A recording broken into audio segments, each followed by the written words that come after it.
Hello? A little too much Botox there. Oh, it's so frozen. Okay, we're back. All right. What is up, everybody? Welcome to another Facebook Live on PokerNews.com. I am joined by the lovely, the talented, the generous Miss Lena Evans. Welcome to the show. Good morning. Thank you for having me. Now, as you guys can see, I threw on a couple of overlays here just to get things kicking off crazy. This is the Poker League of Nations logo, and I feel like there's been a lot of buzz all of a sudden about this Poker League of Nations. I've had people asking me about it. What is it? What's going on? It seems like it's sort of, since you got a hold of this thing, Lena, it's kind of exploding. So for those who don't know, or for who are just getting like little tastes of the buzz, tell us a little bit about what Poker League of Nations is. Well, Poker League of Nations is the world's largest advocacy forum for women in poker. We are the most internationally represented group in that we have, I think, about 47 ambassadors throughout the world in about 27 countries. Our membership has grown to over, I believe it's 2,200 members. And really we're about creating a safe space and a supportive space for women and helping to grow them into open fields. So we are not simply about just having women's events and socializing. We're really about growing these women to feel comfortable and enter open fields. I love it. I love it. Obviously, this is something that I think we've been talking about in the poker industry, I mean, ever since I got involved. But talk to me then a little bit about how you found yourself in this position. Well, originally the group was a much smaller, intimate group, and it was really formed by a group of ladies who travel internationally to play poker. So our passion is to travel and to play poker. So we wanted to be able to share information about events, about travel and accommodations, and, to set our schedule for the year, basically. So it started out like that. But then we realized that we really need to open it up wider because there are so many women that we wanted to connect with all over the world. So not just in the USA, although the USA is a really large portion of our membership. Really, there are women all over the world who we wanted to connect with and share with them the information. So in addition to that, we had access to a lot of content that we wanted to provide ladies to sort of help them feel like they were more part of the community. So all of our content is free. It doesn't cost anything to join. We're a forum that really supports women, and we just don't feel like we should charge women to network, really. That's the key, is that we want women to network, women to feel comfortable about meeting others and learn how to be more comfortable playing and then entering open fields, and then joining us overseas to play all over the world. Wow. So I think that it's interesting because one of the things that we talk about really often in poker in general, and in fact, I just did a podcast last week where the gentleman asked me, what advice would you give for people to really step up their game, and what do you think is, what really distinguishes and separates, sort of more casual players from people who are trying to take it more seriously. And I always say that having friendships, having relationships, having a community of people is the thing that from on the outside looking in, that's what I see as the distinction between the players who become really successful and those who don't. So I love this idea. And I think poker is a very competitive thing by nature, but also I'm curious to get your perspective on how the female community it feels like they've been extremely responsive and extremely open and warm to this idea, even some of the players who are really well known and have been around forever. Yes, well, that's the key, and you're exactly right. You hit the nail on the head. The key is about the community, and it is true that players who share information, sometimes it's our bad beats, but really, if you have a community behind you, it's like family. For me, it's a poker family. It's our fam, right? And we lean on them sometimes. And the thing about why women have really embraced this, and the engagement in our group is just astonishing. I've been astounded by the fact that these women are not only posting their wins, posting their losses, supporting others. It's just really been heartwarming for women to see women supporting one another. But it is true. If you have, your peeps behind you, and especially women, because we're such a small portion of the fields, and we feel like we need to sort of like strengthen numbers. Even though we're 5%, that's still a number, and we need to group together and support one another. And as you say, even though there are amazing pros, players who are incredibly well known, they've just been so gracious and so supportive of other women, because they know if we support these novices and rec players, these women who may be a little bit, off-put by these larger fields and larger buy-ins and a lot of men at the table, they feel like, they need to be ambassadors to bring more women in. And we've been very grateful that we've had really every single major pro, right, has said, what can I do for you? And thank you for getting all these women together and supporting women. And that's the key. It's not, obviously it's not about me, and it's not about any of the other ladies on the team. And they have supported all of the women. And that's the key, is that we're sharing our love with them, our input, our content, our contacts. And we're very open about doing that. So it's really awesome access to the world of poker, and not just women, poker in general. Well, I want to give a shout out. I couldn't get the chat open for ages, so I just got the chat open, you guys. What's up, Frederick? Gigi Fab in the house, who's like my girl from ages ago. What's up, Jennifer from Austin? It's so good to see you guys. It's so good to see so many supportive people. What's up, Jamie? Oh gosh, geez, Mark, Renaud. Victor, okay, all the people. Hello, everyone. We see you, and I'm with you now. So I know that you mentioned, Lena, that it's not about you. It's not about any one particular person. But that being said, in researching you a little bit before this interview, you have an extremely interesting past and a really kind of varied, I guess, resume in business, in charity, in entertainment, law. It seems like you have a lot in your background. So for those who don't know, like, can you just tell the audience and tell the viewers a little bit about yourself? Well, not my favorite subject, but I'm happy to background. Thank you so much for those kind words. Really, charity is my life's work. So I like to give of my talents, whatever those are. And it's not always, financial support. Sometimes it's sharing, just like we do in PLON, our contacts, our friends. So I have worked in philanthropy for most of my life. I do have an entertainment background, so I was an entertainment executive in the corporate sector, and worked for a number of entertainment companies. But I also have investments in tech companies. I have a golf company in Florida. So my business background is pretty varied, but poker is my passion and giving is my passion. So when you combine those two things, it just makes sense that we have PLON, and it makes sense that I have hosted a lot of poker tournaments to support charities, because that really, for me, it's like a symbiotic relationship between poker and giving. And so whether we're giving of money from, say, charity poker tournaments, or whether we're giving of just our time and our energy and our efforts to all these ladies in Poker League of Nations, for me, it's sort of the same, and it's fully encompassing, just to share talent. So that's really what I'm more about, is just sharing, and the gifts that I've been able to acquire throughout my life. And like I said, it's not always about financial giving. It's about giving of what you've learned in order to help others. And that, for PLON, obviously that's for the ladies, sharing information with them.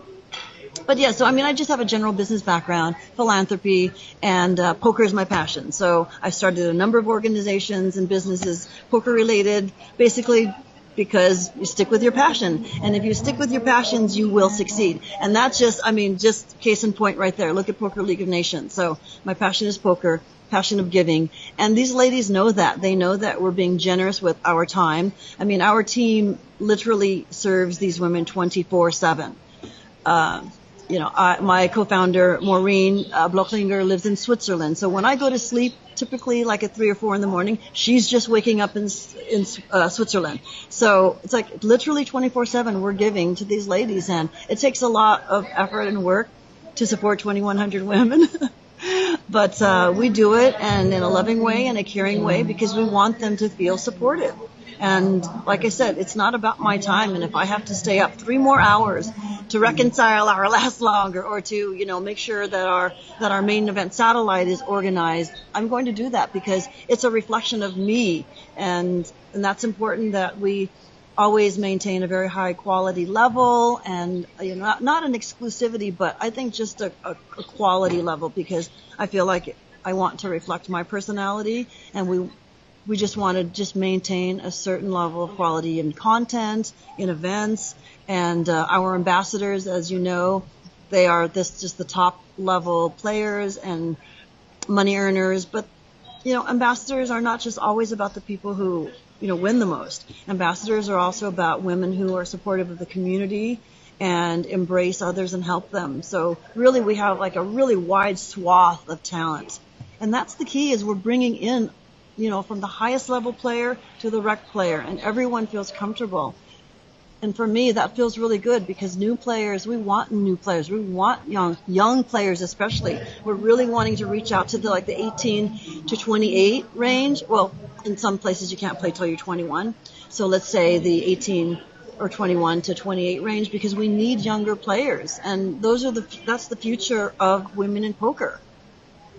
Now, I 100% agree with you. And I have seen it's been interesting. I've seen a lot of crossover that's come from, for example, people going to play charity poker tournaments and then kind of falling in love with it, liking it, and really being able to not only take their games to the next level, but also, to get more involved in the community. And is playing charity tournaments how you initially tell us how you fell in love with poker? How did you discover poker? Well, I used to play blackjack professionally, so I traveled the world playing blackjack. So I just have a sort of an affinity to cards, and certainly to competition on high levels. So, but about, I say 10 years ago, I was introduced to poker by a partner and friend, and I just fell in love with the fact that it was really a mind sport, and you're playing and competing with others. Whereas blackjack, on the level that I played, it was always heads up with the dealer on a private table.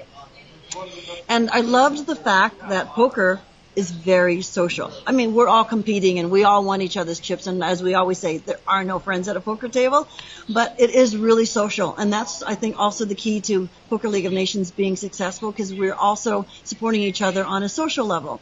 So at poker table, you're chatting with people, you're really getting to know people, and you're sharing bad beats and you're sharing successes.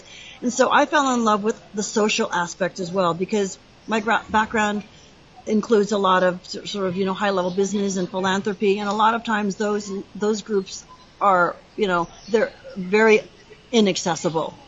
And for me, I feel like I'm more of a warm, open personality, and I want to include everyone, and not just people who are CEOs and people who are top givers. I wanted to be able to include a lot of different friends in my social set. So that's what that drew me to poker, because I felt like, wow, the guy next to me might be on his last $300, or the guy in seat 9 could be a multimillionaire who flew here in his private jet, right? So that's what I really like about poker, that it's all inclusive. And another thing I like about poker is that anyone can play. So unlike other sports where if you're in a wheelchair, for instance, you can't play basketball, you can't compete really, in a lot of sport, well, in general, aside from, alternate sports. But if you are in a wheelchair, you can play poker. If you are blind, you can play poker. If you can't, if you have loss of hearing, you can play poker. We have an ambassador who is very well known in ASL circles. She is deaf, so she represents the ASL community and brings more of those players into poker. And we have members in our group who, are in a wheelchair. We have members. So for me, I really like the fact that poker is so inclusive, and that was really what drew me more to poker, aside from the competition and obviously crushing and winning, money, that it was a social group that was inclusive and that was very different than what I was accustomed to in my life. And I really like it. And I feel like I've adopted the poker community more than some other circles that I might have been in socially, because those were so narrow, and I really like to be inclusive of a lot of different people. So you mentioned that you have an ambassador who is, deaf and is sort of the representative for the ASL community. Can you talk a little bit about some of the other ambassadors that have got on board with Poker League of Nations? Well, that's Lana, so she's our ASL ambassador. Of course, I have a feeling most people know that Kristen Bicknell is one of our ambassadors. She's from Canada. She just crushed, second place in the MSP a couple of weeks ago for $200K. Obviously, the GPI Female of the Year. So Kristen is, she's a notable, and she's one of our ambassadors, and she's so gracious and supportive.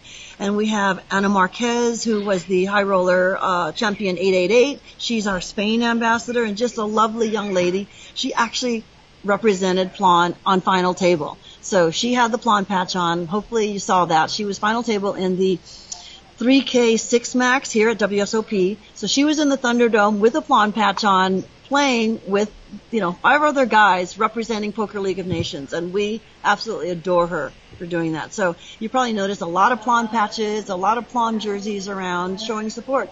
So that's Ana Marquez. We have Heidi May, who is the reigning champion of the WSOP ladies, and she's from Australia as well, and a lovely young lady. So we have a lot of champions, but we also have recreational players. We have ladies who have never played online poker.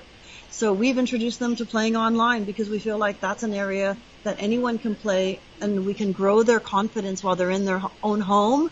And then at some point they can feel comfortable to go into a casino or a card room and play. So we really are advocates of more online poker.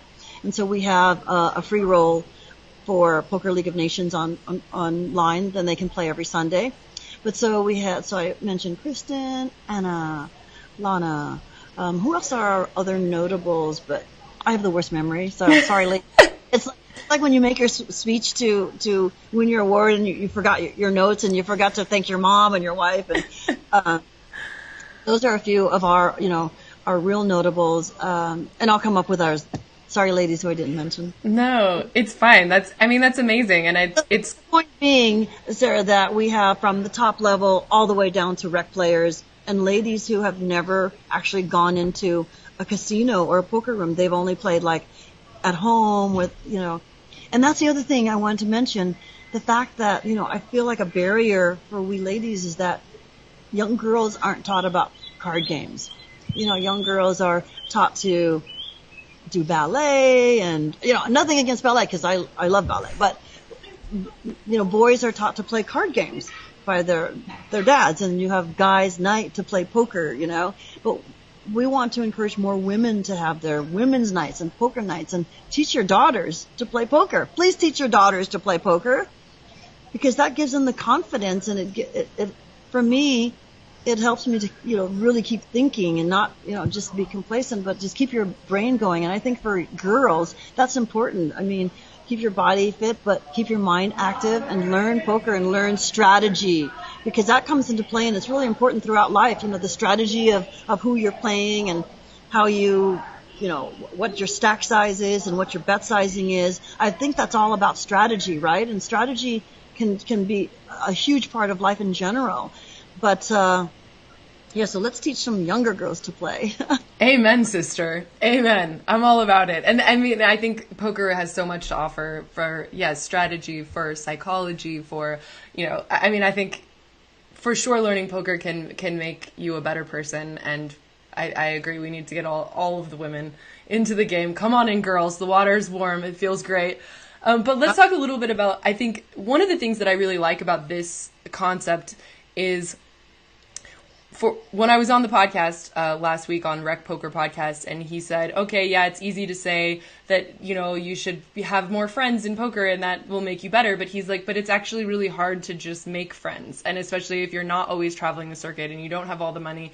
And so I really like the idea of a community that exists online where you can develop relationships without having to sort of like get out of your physical, space or box, if you will. So for people who are sitting at home, who are listening, who want to jump in, who want to be a part of this, what's the method they go about to get there?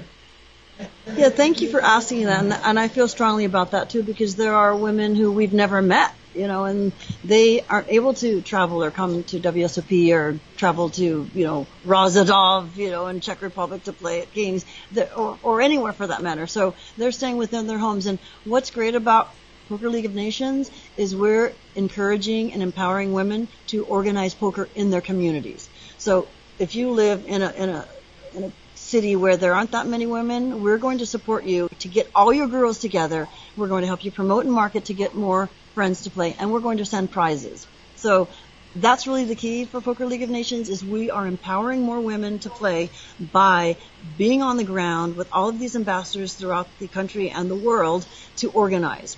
But really, there's no criteria to join as long as you're a woman and you're interested in poker. We have a closed group in Facebook called Poker League of Nations, and so that's a Facebook group which is really where all the business is conducted. We have a public presence online at PokerLeagueOfNations.com, and we have a public Facebook, but that content is very limited because really we want to keep a lot of it really exclusive to our ladies inside that closed group. So you won't see a ton of content or information on the public areas, but we want the ladies to join, and it's free, like I said. Just send us a request and we will approve you, and join us, because we, like you said, we're offering free content, including things like interviews with these top professionals. I mean, Kristen is coming on. You're coming on soon to chat with us. We've had Katie Boderick, who is a top floor person in the EPT. We've had Heidi May interviewed. We had Maria Konnikova. She's another one of our ambassadors. We talk about the psychology of poker. I mean, she understands the psychology of poker. She's writing a book about it. I mean, she's been researching it. Oh, and by the way, I have to pause on writing the book because I'm winning at poker. So psychology plays a big part. And that's another thing that's important for young players to learn and young ladies to learn. Psychology and strategy is really important in success. And it's not just poker, but it's in life in general. When you're in a boardroom or in a meeting, how you present yourself is really important. And I'm writing a book for children, actually, and it relates to poker and succeeding in life. And a lot of it has to do with how people perceive you at the poker table, and just carry that through life. Like, how do people perceive you? How are you dressing? How are you sitting? How are you behaving? And when you are bluffing, that's another thing. Bluffing in poker is kind of like, for me, akin to fake it till you make it in life, right? So you're going to fake it and you might make it. So in the book, there are like different chapters, and it explains to children the basics of poker vernacular and how it relates to success in life. But for our ladies, we have interviews like that, but we also have like complimentary hand labs. So if you were playing in a poker tournament or a poker game and you had this hand that just frustrated you, and why did I do that? Or I thought I did everything right. So I want to get some feedback. So we post hand labs, and all the ladies can comment, but really key is that we have a pro who gives you her comments at the very end. And you can't access, I mean, who else is doing that? No one else is doing that. We have pros who are so kind and generous and giving to our ladies, and so they're commenting on hand labs. They say, well, maybe next time consider doing this, or you did exactly the right, and bad beats happen. There's this thing called variance, right? So so the hand labs is another thing we offer ladies, and we just hosted our summer summit at South Point Casino, and we just had, complimentary food and drink, and the ladies came and socialized, and we had Jamie Kerstetter, who is another one of our awesome ambassadors. She's a Run Good pro, and Run Good is one of the partners in my company, Helix Poker. So Run Good was a partner in the event that we did over at South Point, which another ambassador won, by the way. Maureen Bloklinger, who is our Australian ambassador, crushed it. She won, and hopefully you saw the pictures of her with the gigantic championship belt. And so our ambassadors are just crushing all over town, and we are so happy and proud of them. We're posting their accolades and giving them props, and that's the key, and I think like we're the first in a lot of ways. We're the first to really prop up women and tell you about their successes. And it's not always about the winners. It's about the ladies going deep and the ladies final tabling. You don't have to be a winner to be mentioned in Poker League of Nations. We want you to go out there and try. And if you finish, freaking 108th last woman standing, we're so proud of you for going in there and fighting the fight and we're going to give you the props, and that's the key, and that makes you feel good, and that's part of what we were talking about earlier, the community. Like, you feel like it's your family, and it's like your sis, you know, and your sis is like, hey, good job, girl, and you know, I'm here for you, and when you make final table, post it, because we're coming over and we're railing, you're patching you up, and we're railing you, you know. So that's really the key, as you say. It's a family, it's a community. We love our women, and we want our women to grow in poker and join us in open fields. Because if we can grow these open fields to just 10% women, that would be incredible, because that helps the community as a whole. It helps all of poker. It's not just about women's events, because that's not really what we're about, is just having women's events and all women this and all women that. We're about, hey ladies, come join us. We're going to help you have the skills and learn what you need to learn to get into more open fields. So start out slow, do a nightly for $65, you know, and then feel comfortable, and then move into $125. And then next thing you know, you're playing in a PokerStars Championship or a WPT or a WSOP. That's the key. Let's not just stay in women's poker. Let's move into open fields and support the poker community as a whole. That's really the impetus in organizing this, because we also, very selfishly, we want more women playing with us in events. That's the key. Yeah, we want more people playing in events, and women are grossly underrepresented, so let's go. Come on, girls. And well, the thing is, when you say we want more people playing, yes, we do want more people playing in general, but it's a lot of men are, 95% of men. So if you can imagine, it's more difficult to grow that field. Yeah. We wide open. I mean, if we just get more women and we're 10%, that would increase the fields and the prize pools exponentially, because 10% is huge. And the other thing I'd like to make a point, Sarah, is that even though we're only 5%, look how many women are crushing. So if you can imagine the small percentage we are, and we are final tabling, we are winning. I mean, look at our ladies. That's astonishing. It sounds like they're about to start like a boxing match. It was amazing. No, it's fine. So I guess something else I wanted to ask you about, when I watched the video that you did with Sasha earlier this summer, you mentioned that you guys were doing for $300, there might be 2 main event seats given away, maybe 1, but give us what was the story of this satellite, and is it over yet? Okay, I'm so excited and happy. Thank you for asking about that. So, in line with our goal of bringing more women to poker in open events, I mean, it's difficult for anybody to come up with $10,000 to enter the main event. But a lot of times with women especially, bankroll can be an issue, you know. We're focused on raising families and things that take us away from poker where we can't play full time.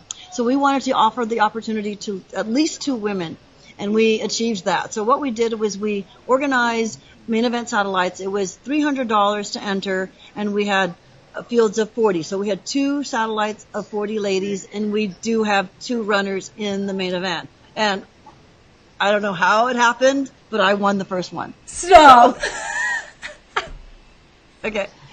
I went into heads up with a 6-1 chip deficit.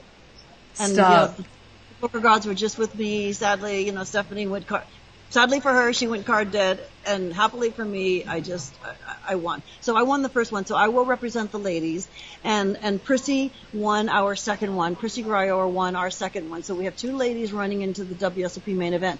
And so what is even more in line with our credo of community is that the winner, meaning myself and Prissy, have 50% of our seat, and then all of the other ladies share the other 50%. So everyone has 1.28%, 1.3%.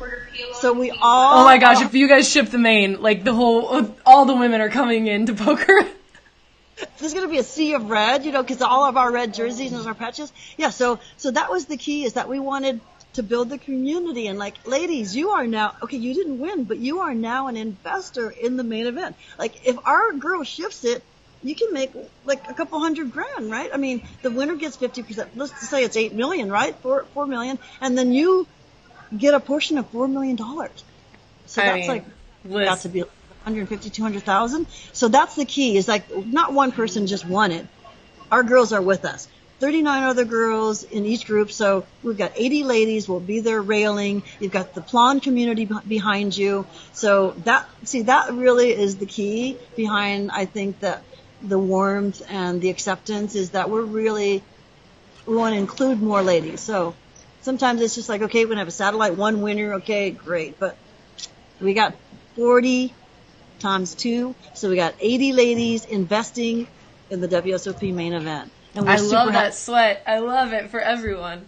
Well, you'll have to be sure to hook me up with the other satellite winner, Prissy, okay. Yes, I will, for sure. I'll add you to the group because we have a private thread for each group so we can sweat the lady playing. And of course we'll post in the Poker League of Nations closed group. And we'll share some limited information in the public areas, but really it's for our ladies and we want to keep it a little tighter. Yeah. I love it. Well, I absolutely am just totally blown away by all of this. It feels really good, and I feel like as a woman who maybe I really enjoy poker, I love poker, but it can at times be, a little bit overwhelming. I feel like this is totally the type of space that would encourage me and would keep me coming back. And even just before we started the interview, I saw Gigi pop in, and when I was scrolling through the Facebook page, it's like, girls, I'm with you. I love my girls out here, and I can't wait to get to the WSOP again in a couple days. We'll talk to Prissy. We'll follow your journey. Oh my gosh, I can't wait for if one of you guys goes super deep, this is going to be just the best story ever. So epic. And Barbara Enright is one of our ambassadors. She's the only woman ever to final table at WSOP. She's one of our awesome ambassadors, and we said to her, girlfriend, we're going to follow in your footsteps. We're going to final table it. We're going to bring it home for PLON. Bring it home for the ladies, and we're going to have such an amazing rail. It's going to be crazy. 2018. It's all happening. Well, you guys, for those who are listening, be sure to check out Poker League of Nations on Facebook. For those who are watching, thank you so much for joining. Thank you, Gigi, for handling a lot of the chat action. I hate typing while I'm talking. It's, overwhelming, but I really appreciate you taking the time. I know you're really busy, Lena, and I will just look forward to meeting you in real life. Thank you much, and we look forward to having you on our Discord discussion with the fabulous Gigi. You'll be one of our guests, and we're just setting up a date now, and look forward to having you on so our ladies can ask you questions and you can share your insights with them. We're really looking forward to that in the next few weeks. I can't wait. Thank you, sweetie.